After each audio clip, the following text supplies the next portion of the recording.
Welcome to Global NEXUS next week. Today we are coming your way with another interesting episode.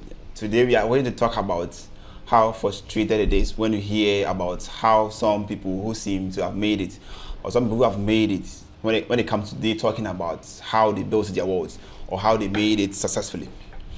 For weeks now, I've been hearing some of these issues have been trending, and today I'm not here alone going to talk about this. I have with me Prince. And hello, Prince.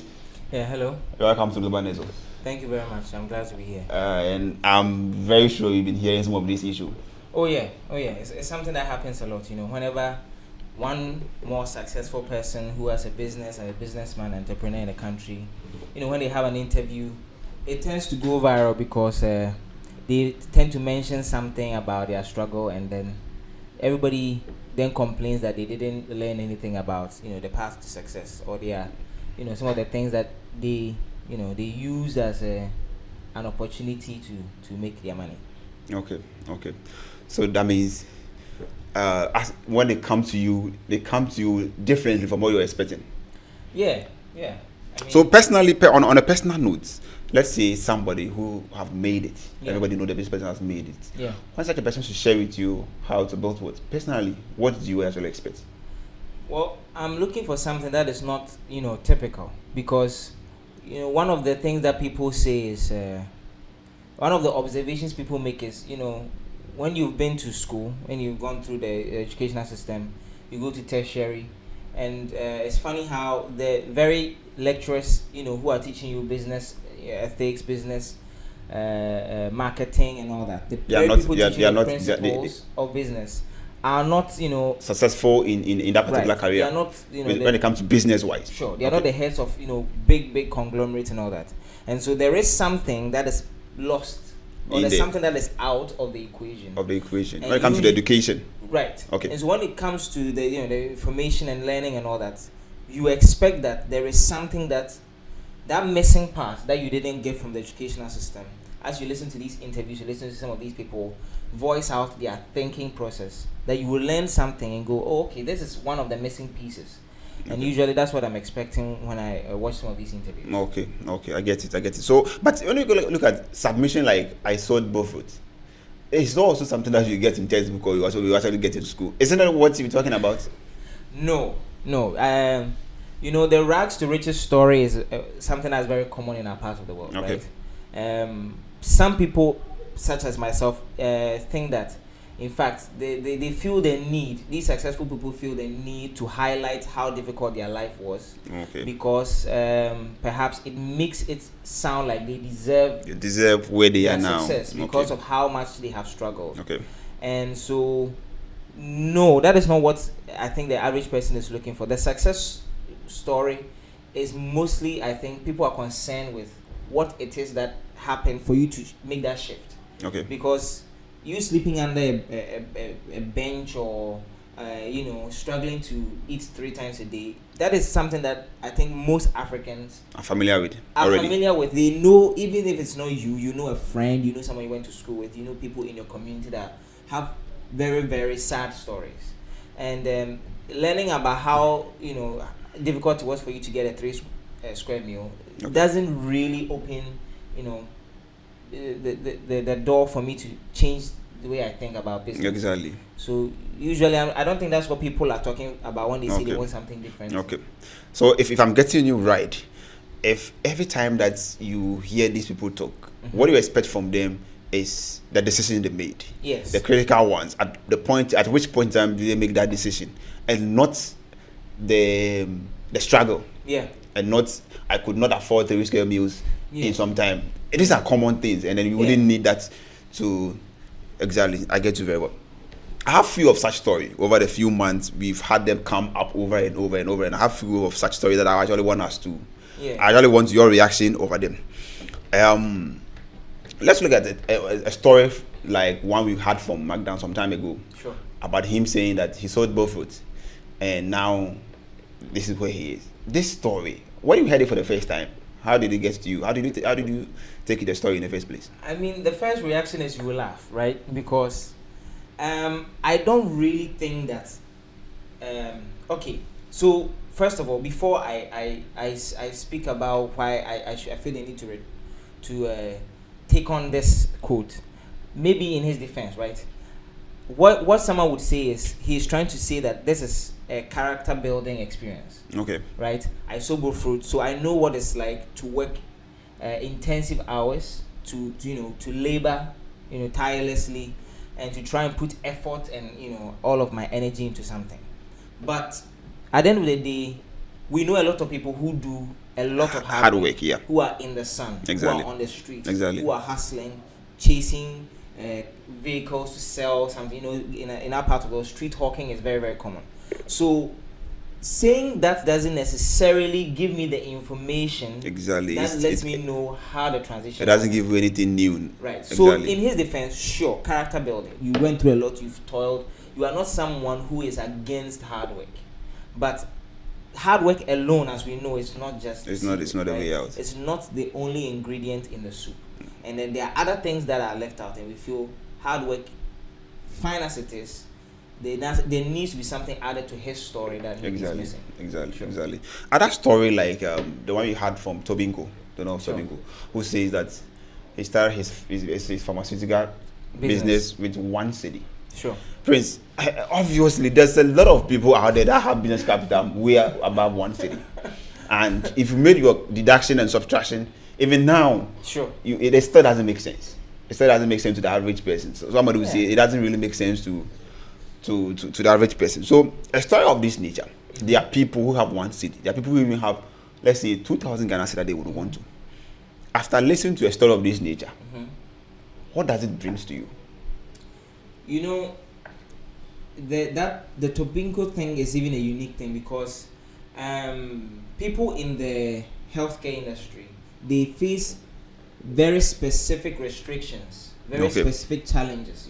If you're a herbalist, if you're a pharmacist, there are certain guidelines you must follow, right? Certain restrictions to the type of product you can make, and perhaps what kinds of challenges you faced with regulation. Someone out there may have certain skills, with drugs. Someone may be a herbalist, someone is very good with herbs and all that, and there are certain things that they probably would have learned more from if you had spoken about some of the challenges you faced, right? I said the business wise, not personal challenges. The business. But the business and the decision you made. Even if you adjust the 1 cedi, if you adjust for inflation and you say, okay, 1 cedi back then, we don't know when he started this business, right? Maybe the 70s or the 80s. Let's assume the 1 cedi was 100 cedis then. Let's say it's 100 cedis, right? Even if it's 100 cedis, and maybe you started with one customer and you made a product and you put it in a bottle, you sold it to them. There are certain things that you still have to learn along the way. Hiring people, right? Regulations, how to make sure that your product is FDA approved. And there are certain things that, sure, if you grow your business, you have people who teach you on the way. But there are still certain traits, certain lessons that you learned, right? That you feel this is something that is missing from it. It's not a secret that when you tell someone, they are going to use to surpass you. But it's something that someone can, if you inform them, they can look out for on their journey. Okay. And if it's lost in the conversation, people feel like, well, then this was just a story about your life. Exactly. And there was no more of telling people how it's personal how your struggle has to been. you and catered to only you and how you came up, and then maybe I didn't learn anything from this. Exactly. Except maybe hope. Maybe hope, just like you said. So, looking at it right now, what do you think should actually be the trending issue or the trending news after a conversation with such people? Yeah, I think that people now, I think the really serious people who want to make it in the business world, if you ask them, and right now, even finding out who is a serious person is another thing on its own. But I think if you ask them, they will tell you that most of them tend to listen to the foreign people. Okay. You listen to the Warren Buffett, you listen to the Steve Jobs, Steve Jobs has hundreds of videos online from when he was coming up. Before Apple was a certified success, the way he would think, the kind of people he would invite over. I watched the video where he invited a man called Joseph Duran, right, to talk about quality improvement, why Apple is so successful when it comes to quality and all that. And Joseph Duran was somebody who taught in Japan and learned that the Japanese people were very quality oriented. They thought so much about quality, and he brought him there to teach. And he, this is Steve Jobs in his 20s talking about his obsession with quality, not just the quality of the product, but that every year a product still needs to be improved. Every year they need to do research and development to improve it. And you see the success of Apple today. You trace it back to his 20s and you're like, oh, I see it. So that gives you more information. Right, but what ends up happening is that these people have problem-solving skills that apply to the American market. Okay. And so even though you are going to be learning from these American entrepreneurs and businessmen who have done it, but you need the one that is close to you, whose way of thinking is catered to the African. Exactly, setting. I get it. So we see that over the years we hear it. Yeah. It keeps on coming. When you ask them the same thing, and it keeps on getting bizarre. Yeah. So why do you think that has become the trend? It keeps on coming, and then they are so unwilling. Why do you think they're so unwilling to actually share with you what would actually put you on your toes, and something bizarre, something frivolous? It's unbelievable. You can't even believe it. Why do you think we keep on hearing such stories? I mean, I've seen videos. I've seen videos where Belamundi last year, when she was speaking with Nana Kwame Bediako, when he was running for president, and he was asked that question. She specifically asked, young people in the country talk about the fact that they want information about how to make it, and people keep saying that, well, this and this, I struggle. Sell food, right? Sell rice, do fast food, or maybe do something. And his answer to that question was that no one would tell you the secret to their success. And then I still think that is, if that is the way they all think, that is still a problem. The way they see it. Nobody is asking you to tell me the secret. Coca-Cola is not going to tell you their trade secrets. Okay. The Coke formula, which is hidden in the vault, right? But if you ask the CEO of Coca-Cola, usually when they do, shareholders meeting and all that, they talk, and then when the share prices go down or they change the CEO, new CEOs come in, they have interviews, and they the talk secret about still remains. the plans to make the share prices go up. So these people in publicly traded companies, because they want to, encourage shareholder confidence in the new CEO, the CEOs disclose literally their strategies and the plans for the next quarter to make the share price go up. That is not a secret. Okay. Right? They are not sharing a secret. They are sharing what everybody else is doing. They are talking about the fundamentals. They are talking about the principles of business. And so when you tell me that you rather don't want to share what you a business in Ghana, which is a tenth of a tenth of a tenth of a tenth or a fraction of those people's businesses, and you don't want to share within the African context, it almost feels as if perhaps you don't even understand what people's agitation is, what people's complaint is. Exactly. And then you are rather interpreted it as, tell me the very secrets of your business, and that is not the case. So I want us to look at two scenarios. So let's say one successful person. So the person got, let's say, 10,000 Ghana cedis, borrowed 10,000 Ghana cedis. Sure. So credit 10,000 Ghana cedis. Sure. And then got some inventory, worked very hard, sold them, and made it. This is the person's story. Sure. Okay. So, and the person is asked about how to make it. So what I want you to actually respond to is, what is the implication for telling the public that I took credit of 10,000 and get some inventories, made some sales, and made money? What is the implication for telling this story, and also the implication of telling a story that I could not afford 3 square meals a day way back then? I had few money, 1 cedi. I started with 1 cedi and I made it. These two stories. Yeah. What are the implications for telling either of these two stories? Well, I think that when you say you struggled, right? I think you are just feeding into the narrative that perhaps the struggle is the reason for the success. Okay. It may not be what you are trying to say, but it feeds into that narrative that, look, Obreu, he struggled, he sweat, he toiled. But if you tell someone that you took credit, you got a loan from a bank, somebody invested in your business, and all that, usually then it doesn't give you the credit. That shows that you need to think strategically. You are telling us that there is no such thing as because I believed in myself, that's it. Okay. Because I worked hard, that's it. That there's actually a method to the madness. That there's something that you did there's a strategic plan that you took, right?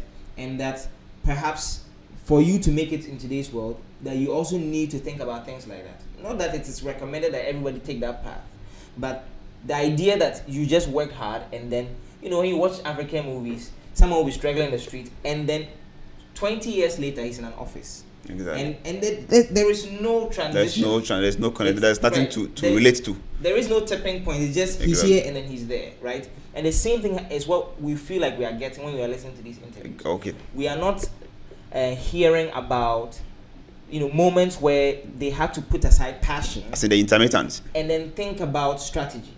And then say it's not enough to have a great product. It's not enough to have goodwill and a good heart and hope and pray every day and look to the face of God. You also need to be a thinker. You also need to have people around you. When you are starting your business, your co-founders, what kind of skills should they have? What kind of people should you hire in the first 10 employees? This shows that there is actually a desire and an intention to actually learn the formula of success. Okay. Saying that you struggled shows that it's just chaos. There is no actual steps taken. Okay. And I think that's where people feel like there's something lacking. Definitely. So we all know how business are being done in the pharmaceutical industries. So let's say if the Tobinco story had gone this way. I'm just giving you a scenario. Let's say if the Tobinco story has gone this way. I'll ask you what do you think might be the implication or the public response. Let's say the Tobinco story has gone this way. I had just 3 cities. I bought is there 1 city? So let's use the 1 city. I had 1 city, and as around 1970, 1 city was a huge money. I'm just saying that this is how the story should have if the story had gone this way. So for with 1 city, I could get a box of medicine, or maybe I could get a box of inputs. And out of the 1 city, I got inputs. I made this drug, and then the following day, I'm able to make sales. I sold everything. And that's actually triggered the interest, and I realized that it's a good market. I got some investment from a friend, and then it became big. Let's see if the Tobinco story has gone this way. Do you think it would have taken the credit from him? People would have seen that, oh, somebody helped you, and because this is your richness, it doesn't really come from. Do you think it has taken anything from him? Because you could see that they are happy, or they happily told that story. They're happy when it comes to talk about the struggle than the actual process. So do you think it have taken anything from him? I think that if you I will not speak to the state of mind of the man. Just speak to there is a certain obsession with the idea of the self-made man. Right? The idea that I came up by myself. Nothing. Nobody helped me. Right? I get that thing. And how we enjoy saying those things. Right. Nobody helped me. It is such a romanticized way of looking at things. Like I struggled on my own. All my friends gave up on me. My family did not believe in me. At least with regards to my business. I had to claw my way to the top. And nobody was there to help me. And I did it all by myself. But there is no such thing as a self-made man. So I think that maybe talking about it that way feeds into that. Like, yeah, you see me, I did all by myself. Nobody helped me. So maybe the idea that somebody invested in you at the grassroots level makes it look like, maybe I didn't do it by myself or I needed help. So it takes the credit from them. Perhaps. Like you may not deserve where you are now. Perhaps. But if indeed people understand the struggle and don't even get the process, it gives that feeling that in fact I made it myself. And that is also what obviously you could see that is becoming a problem because it doesn't give us any information to try on. It's really true. It's true. It's true. So in the future, because we will continue to have people will continue to make it, and we will continue to interview them because we need information to actually to venture into new things, to try new things. So in the future, what do you think such interview? What do you think should bring to us? In the future businessmen, future people who are going to make it, even like yourself. What do you think should be the narration? What do you think should be the headlines after interviewing these people? In the future, what my hope is that the young people who are coming up will not repeat the things that they've seen. they will not repeat the things that they've seen, or that the what they were expecting to hear, now that they have made it, found a way to make it, Okay. or got information from other people, mentors, all that they will provide they will give the youth, because at that time you'll probably be much more experienced, that the up and comers they will give the youth the kind of information they expected to have received when they were that age. Okay. Right? That is what I'm expecting. That, sure, if you realize that this is the problem you are facing now, then one day when you are there, like, at least you will do things differently. That is what I'm hoping that, up and comers who are complaining today, Okay. that's a change that I'm expecting that they will make, as far as the conversation about success is concerned. Okay. So, ladies and gentlemen, this is Global NEXUS Network, and if you just join us, we are talking about how it sometimes gets frustrated when you hear about how some people who seem to have made it, or some people who have made it, when they share their story about how they made it, how they only try to sell the struggle they've been through and not the way to achieve it. And we've done some analysis, and we've come to conclude that usually what happens is that they want you to know their plight, because that is what will actually make you think that they deserve where they are. Yeah. You might also have a different opinion, different thoughts about what we are discussing. Share with us in the comment section. And thank you so much for watching this episode.